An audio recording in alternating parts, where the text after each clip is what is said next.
to Not on the Payroll right here at notonthepayroll.com. You can check us out at Facebook, check us out at YouTube, check us out at Rumble.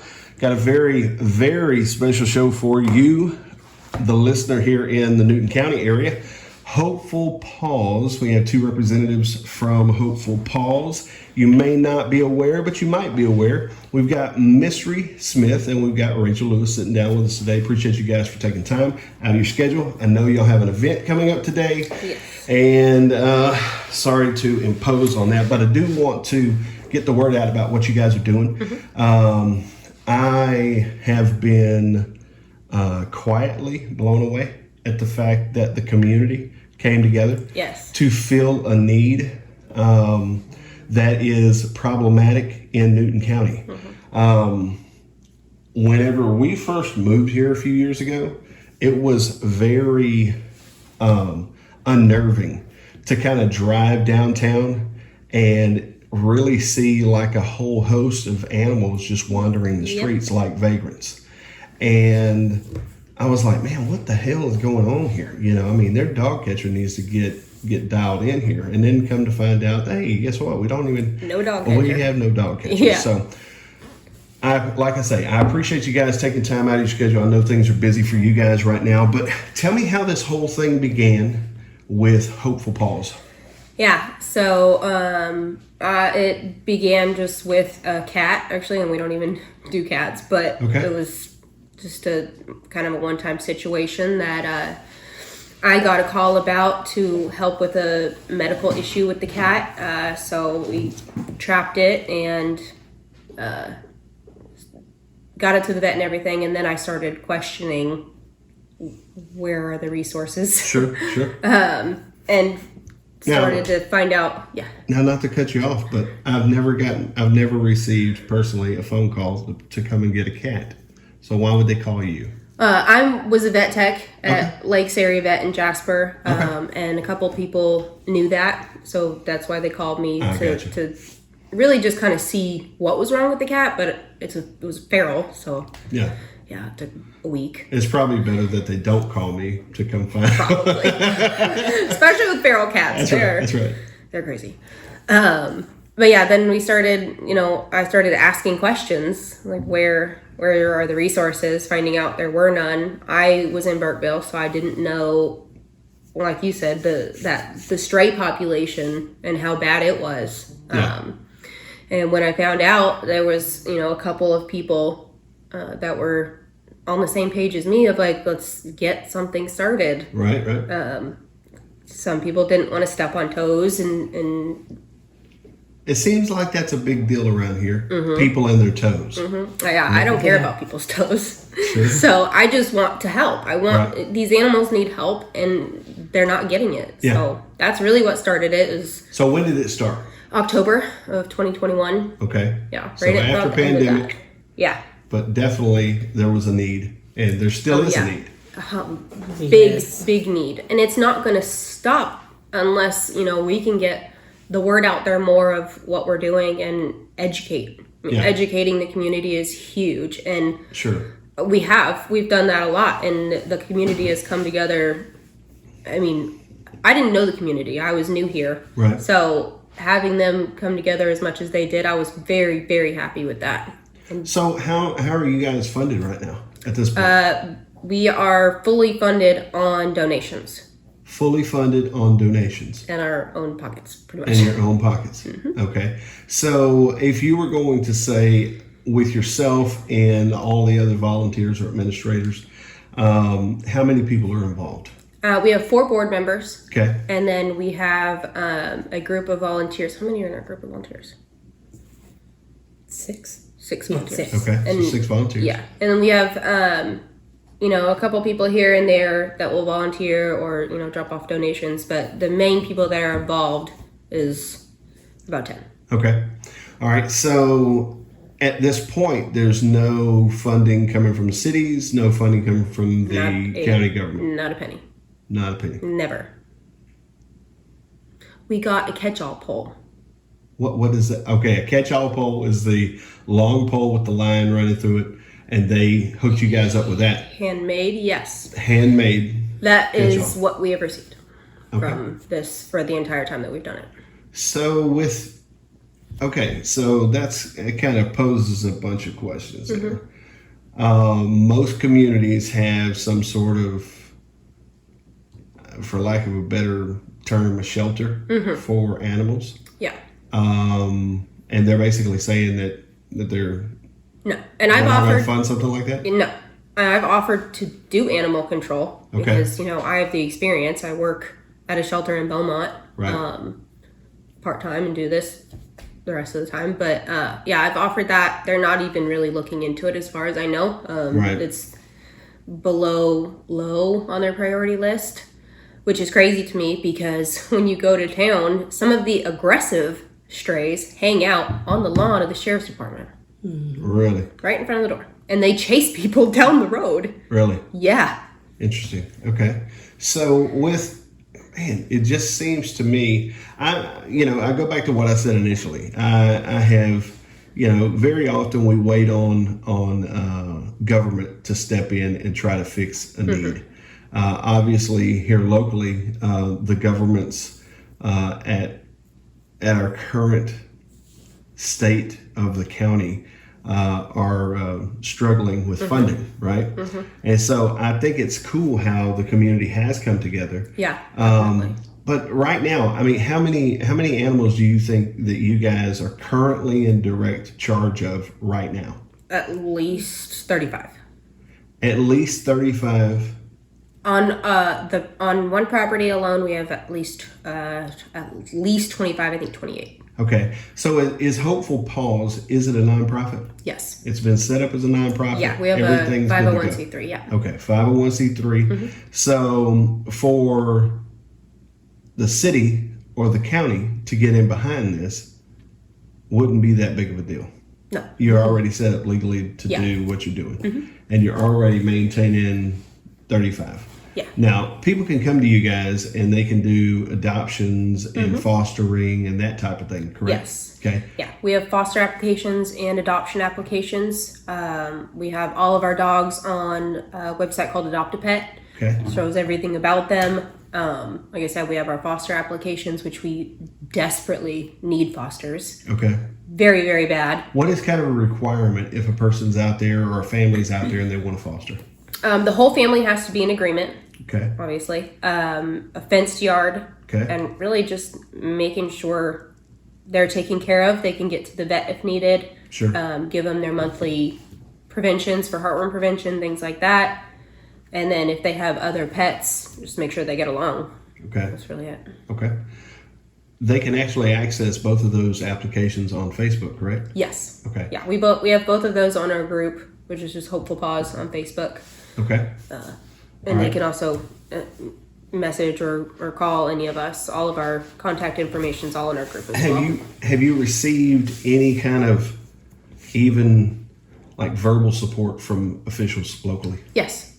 Yeah, we while we were waiting for our 501c3, because it took months Sure. with the IRS, while we were waiting on that, we weren't going to reach out to anyone in the local officials or anything. We were just going to, work with the community, and they actually ended up calling us. The city administrator called me and wanted to do a meeting, asked us what we needed. So we told them what we needed, funding at least for a spay neuter program since there's no shelter to stop the overpopulation. Right. And it just kind of dropped off. And how long ago was that? That was at least 6 months ago, at the very least. Okay. And we don't hear anything from them anymore. Okay. So at this point, no spay and neuter program. Mm-mm. Nothing on the horizon as far as any kind of formal shelter or anything like that, or formal position? Nothing. Okay. Tell me about kill shelters. Well, there's a lot. Well, there's not a lot. Most of the shelters in Texas are kill shelters. Okay. It's very, very hard not to be, unfortunately. What does that mean? Define that a little. It means that when they're full and they have no space, they have a euthanasia list of the less adoptable dogs, because they'll sit there for months and months and, they just sit there.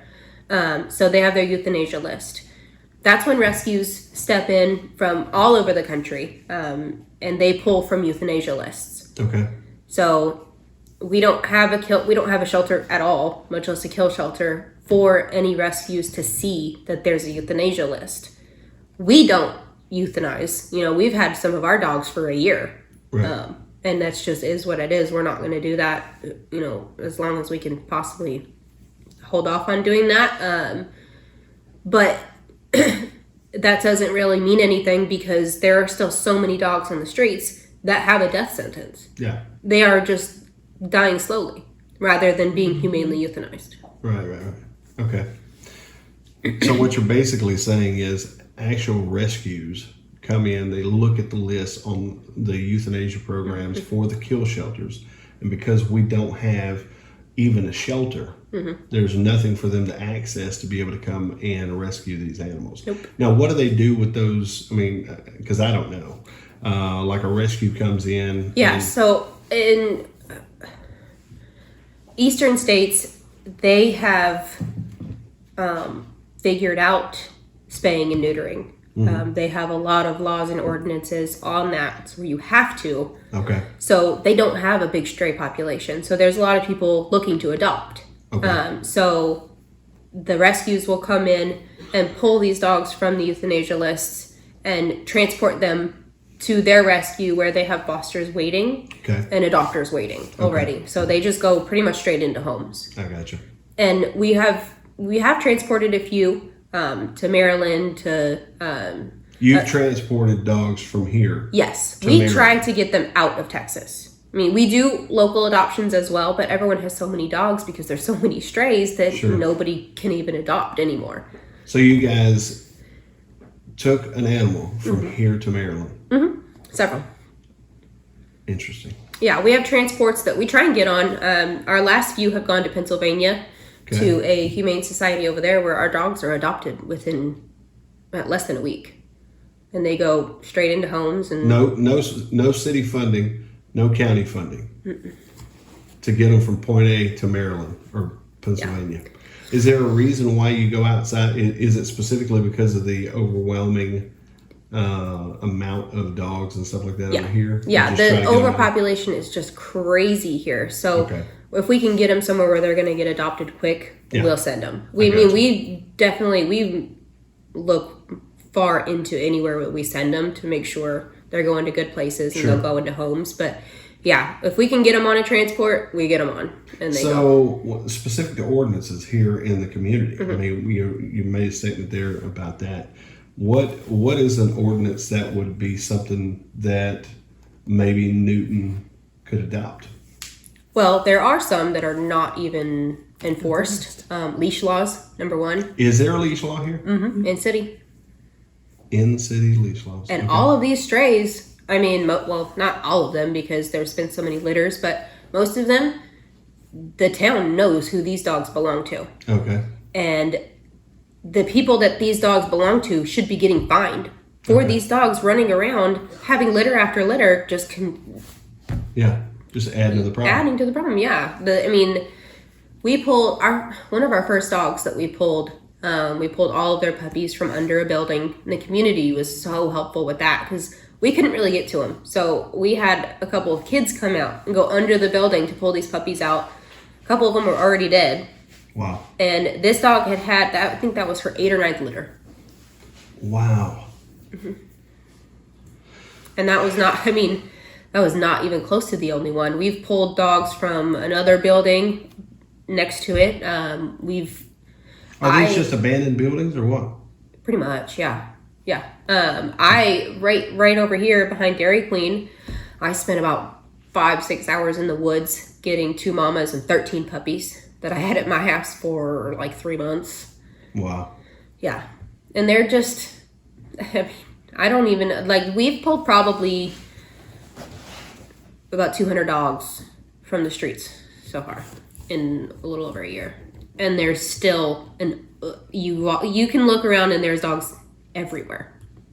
This is insanity to me. I mean, it just seems... Yeah, I've lived in a couple different states, a lot of different towns, and I've never dealt with anything like this. I mean, I've worked for different clinics, for different doctors, and I've never. Okay, so let's shift gears here. Best case scenario, someone hears this and they say, you know what? I think I want to donate a piece of property to help establish some sort of formal shelter. What size property would you need? 10, 15 acres? Well, 20 acres? I mean, honestly, an acre would help. But the only problem is, if they were to open up a shelter right now without doing anything else, it would just fill up immediately, and then we'd be stuck in the same position. So what is the else that they need to do? So we need funding. We need to do a spay neuter program. We need to Is help that kind with of the first step? Yeah, we need to get the overpopulation under control. Sure. Because if we opened a shelter, it would just be the exact same thing that we have now. Okay. We're completely full. Yeah, it's just a holding cell. And there's no, I mean, it would probably help with rescues being able to pull from a list. Okay. But we don't want to open a kill shelter. Gotcha. And yeah, I mean, I don't think you. I think if the city or the county got behind what you guys were doing from a funding standpoint, I mean, from what I understand, the county's got plenty of land that they should give away. Yeah, and I mean, not only that, if they enforced first of all the federal laws. Okay. So talk about that a little bit. So federal laws would be abandonment, neglect, anything that falls into that, abuse. Okay. I got a call from a couple of the city workers for a dog that was in active labor. They said that the puppies, she had already killed one of them that they know of because they couldn't find it. And I went and met them, and this dog was on somebody's property, and that's where what I can do ends. Okay. Because I'm not animal control. Right. So it was in the city, so I went to the police department and I asked, what our options were. And they said nothing. The chief of police told me, you can't just take somebody's dog. And I said, okay, well then can I file a report? Because this is neglect, this is abuse, the way the condition this dog was in. And he said, well, pretty much there's no use to do that. And I said, well, can you come to this property and look at this dog with me? Because this dog is dying. And he did. And the person released the dog to me so that I could take her to the vet. And that person did not get a ticket, not a fine, nothing happened to her. Okay. And this dog almost died. We had to bottle feed all of her puppies so we could pull them from her because she was on so many medications to save her. Sure. She was covered in mange. She had no teeth from chewing on herself from mange for so long, and she was skin and bones. And somebody owned this dog. And people will do that because they are not scared of any repercussions at all. I got you. So that's a huge problem, is enforcing the laws that are in place. The ordinances are in place, that like the leash law, things like that. And there's none for the county. Okay, so let's go back to the spay and neuter program. How does that thing come to life?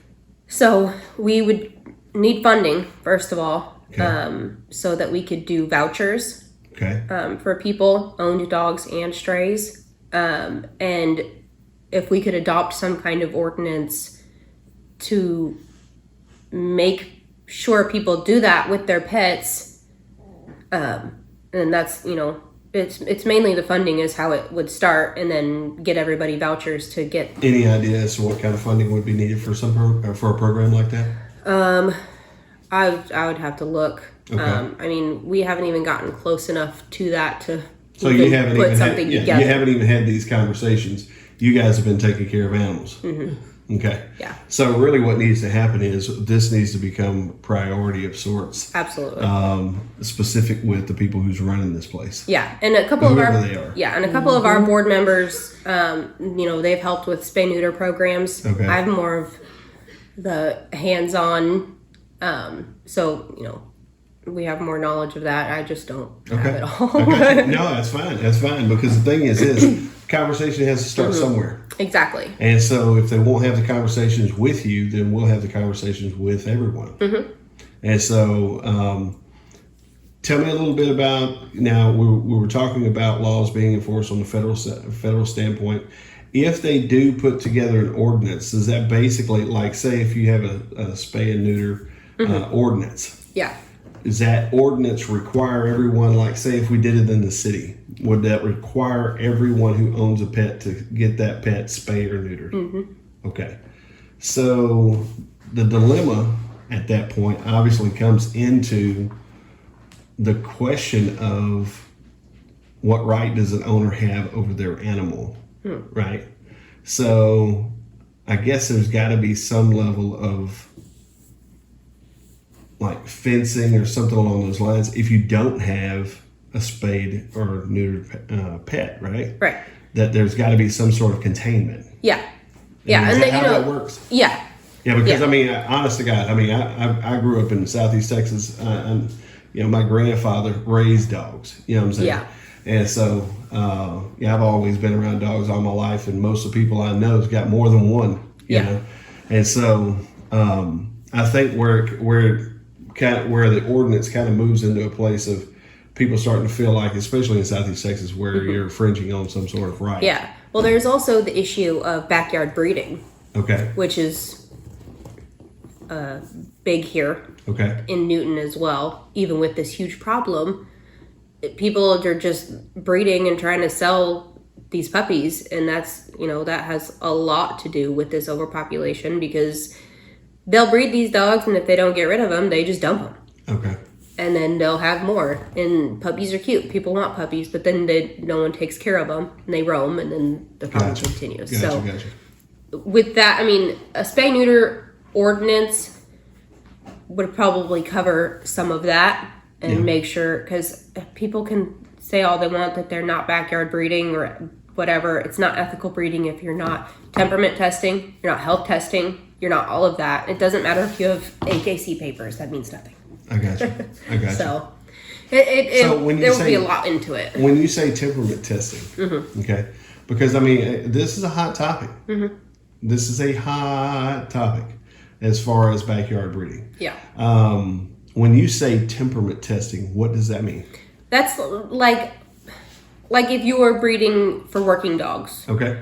Like cattle dogs or something like that. Yeah, right? Or police dogs or anything like that. Making sure there is no aggression in the line at all. Gotcha. And that's it's not, you can't just take a dog and temperament test it. It has to come from a long line of tested dogs. Okay. And nobody here has that. Okay. I mean, I've not seen a single one here. Okay. So just because it's coming with an AKC, that means absolutely nothing. Nothing at all. That's going to piss off a lot of people. Yeah, I don't care. Who bought AKC registered dogs. Yeah. Means nothing. Yeah. So, okay. So if we're looking at the grand spectrum of this thing, the first thing to do is to get control of a spay and neuter program. Yeah. Then from there, begin to look at ordinances potentially. I think the ordinances need to, at least what's already in place, need to be enforced. Okay. If they're not enforced, nobody cares about what they're doing because they have no fear of repercussions. Okay. At all. Nobody cares what their dogs do or what they do to their dogs. They'll chain them up, even though that's now a federal law not to do. Right. They'll still do it because they're not going to get in trouble for it. Okay. Rachel, tell me what you think in your time working with all these animals, what's kind of been the saddest situation you've seen?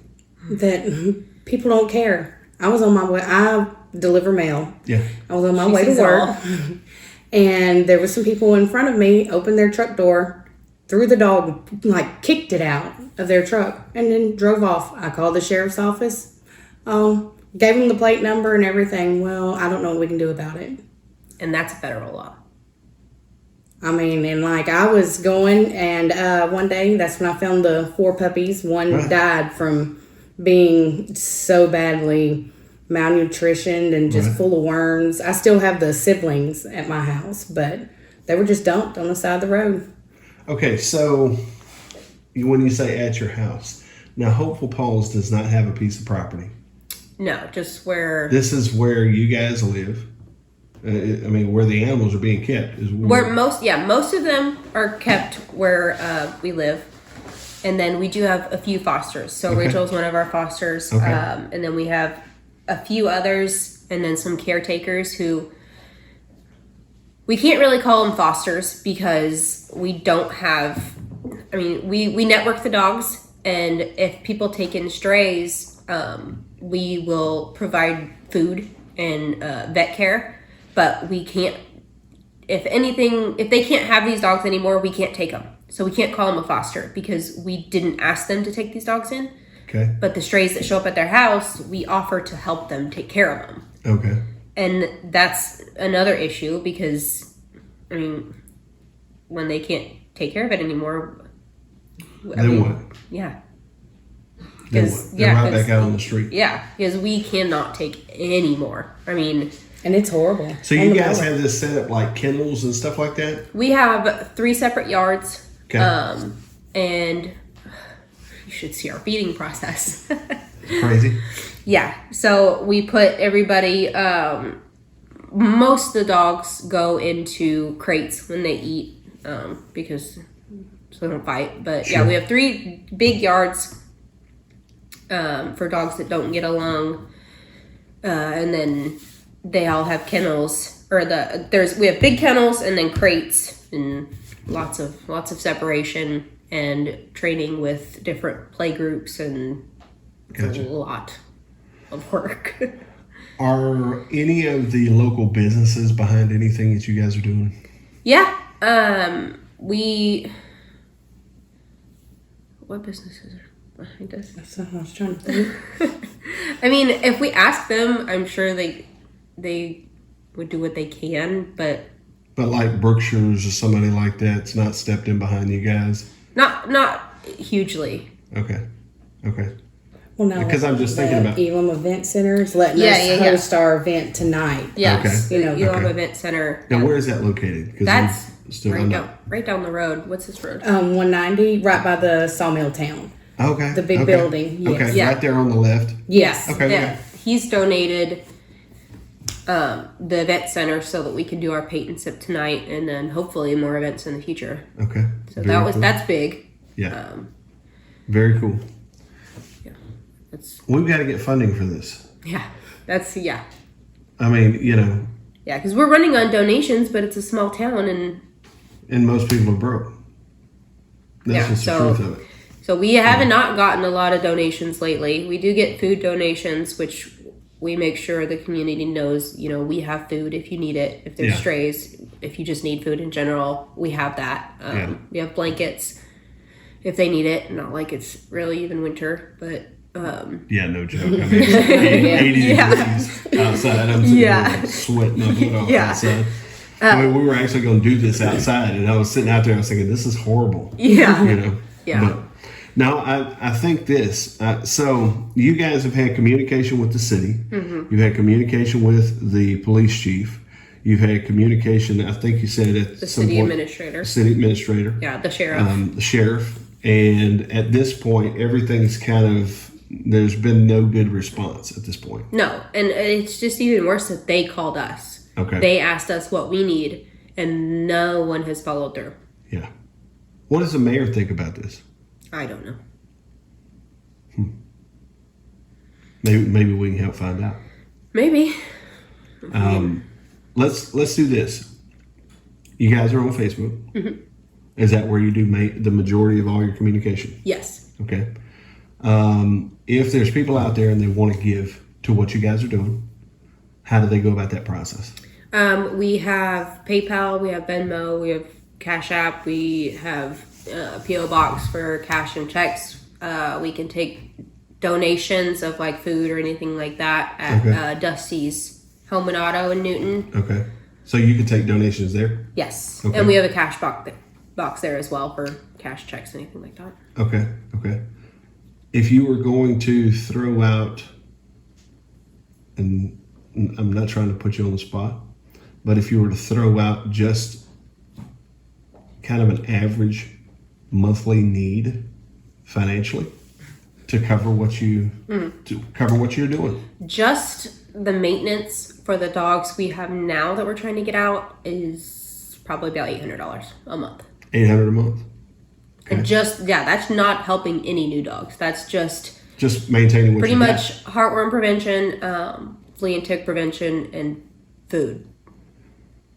And that doesn't count any vet visits, anything that comes up, nothing. That's just like a basic. That doesn't even count trips to Maryland. No. Or Pennsylvania. No, that transport is about $150 per dog, which we help with. Usually the rescue will cover that, but we are trying. That you're taking it to? Yeah. But we have been trying to get these dogs out for so long and into homes that we're offering to help pay it too. Sure. I mean, our dogs are fully vetted. Yeah. They're spayed and neutered. As soon as they come of age, they are on prevention. Right. And they are fully adoptable. And I don't understand why we can't get them out. I gotcha. But yeah, at least $700-800 a month. Okay. That's like the baseline. That's baseline. Okay. And we're getting nowhere near that. Is there something that you want to kind of conclude our conversation with, just to communicate your heart to the people? Just that we appreciate so much how much the community has done and has stepped up for these animals. Sure. I wasn't expecting it because I didn't know, like I said, I didn't know the community, but they come together. Yeah. For anyone that really needs it, and that's been huge because we can't do this without the community. Yeah. Because we haven't been able to count on any of the officials, so we would be dead in the water without the community. Gotcha. Rachel, is there anything you'd like to leave the people with?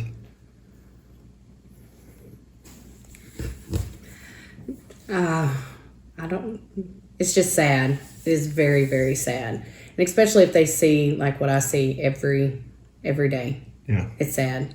Yeah, our mail carriers. You would change your mind big time on your opinions on dumping animals if you see what I see every day. Wow. I make sure I have food, water, and snacks in my vehicle because every day I come across at least 3 to 6 dogs in different areas every day. That is sad to have food in your vehicle. Ladies and gentlemen, if this doesn't piss you off, nothing will. Well, I tell you what, this is the first conversation. We'll see how far we get with it. I have a feeling that the community, knowing when there's a need, what I've seen is when there's a need that presents itself and everyone is aware and it begins to get into the public psyche, everybody's like, okay, all right, this is our responsibility. So hopefully with some of the officials that have reached out and tried to communicate, I keep going back to the county because the county, obviously has plenty of land and, they may not have resources to have an emergency management group next year or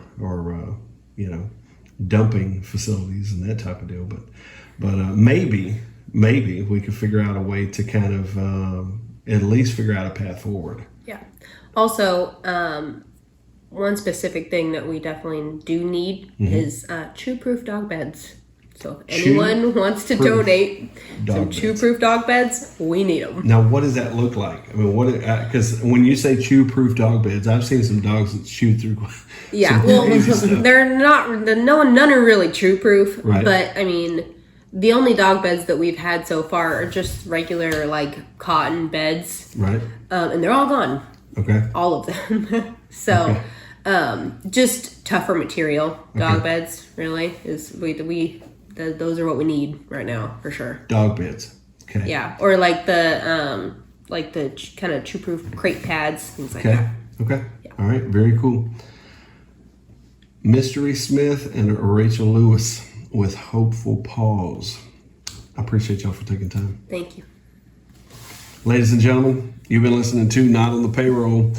If you are over in Newton County, please consider giving to their cause, Hopeful Paws. Go over to Facebook. You can check them out there and communicate with them. Find out what they need, what their current needs are. Their current need right now is chew-proof dog beds, along with funding. So having said that, some of you city officials who've reached out and asked for their help and said you would help, maybe you guys, it's coming to the end of the year, and I know, sometimes wealthier people need tax write-offs. Yep. 501c3 is a great place to tax. Quit giving that money to that church. No, I'm playing. You can give your money to your church, but the point is, give it to us. Also give some money over there to you guys. That way y'all can keep doing what you're doing. Yeah, absolutely. Yes. Absolutely. I mean, I don't know how many homeless humans we have in this community, but we've got a lot of homeless animals. And they can't speak for themselves. That's exactly right. Ladies and gentlemen, we appreciate you for tuning in. Get involved in your community. Quit jacking around. You officials, step up. Let's do something. Yep.